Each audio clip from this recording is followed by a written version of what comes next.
Magandang araw sa ating lahat. Panibago naman pong project ang nakuha ni Papa at ito po ay nandito po sa C5 condo po.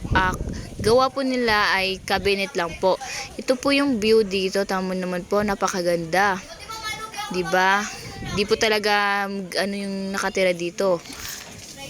Di siya maboboring kasi ang ganda ng view. Ito na nga po ang gawa nila Papa na cabinet. Tingnan niyo naman po ang lawak, ang laki po. Malaki pala.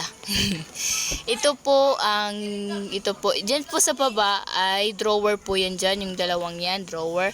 At dyan, damit po yan sa cabinet ng damit. At shelf po yan dyan sa taas. Yan po. Andyan naman po sa gitna ay lagyan na daw lang po yan ng TV, sabi ni Papa, TV. At dyan naman drawer yung dalawang yan. At yan, drawer po yan dyan. Shelf na po yan dyan. And ayan po, tamo. Bali connected na po to yung cabinet papunta dun sa lababo. Dyan po yung medyo mahabang ref po yan dito. Dyan, ref po yan dyan. Ito po yung lababo nila. At yan, connected na po yung cabinet dun sa lababo.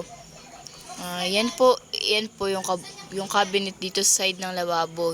Yan po. Yan. Diba? Tingnan nyo naman po kung gaano kagandang gawa nila Papa. Yan po.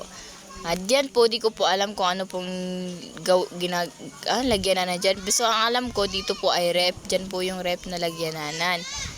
Yan po. Kasyang-kasya po talaga yung rep doon. Ang ganda. At dalawa pong unit tong ginagawa nila cabinet sa kondo. At ito po yung isa. Tingnan nyo na po. Kagaya lang din po doon sa kabila na continue din po yung pagkagawa sa may lababo. Yan po yung ito pa lang po ang nasimulan dito. Sinabay na po nila paggawa para ganun. Para maayos.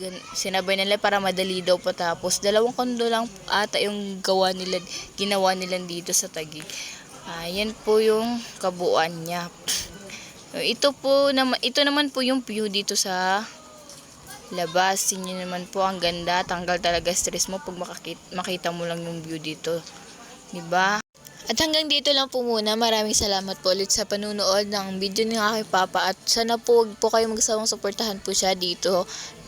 Maraming salamat po. Kung may gusto po kayo ipagawa, PM lang po kayo kay Papa. Nasa description ko po ilalagay ang mga contact number at ilalagay ko na din po yung mga accounts niya dito, or kung saan nyo pa gustong i-message po siya, PM nyo na lang po siya, ilalagay ko po dito. At maraming salamat po ulit sa panonood. Huwag nyo po sana kalimutan mag-subscribe at pindutin na ang notification bell palagi kang updated. Thank you!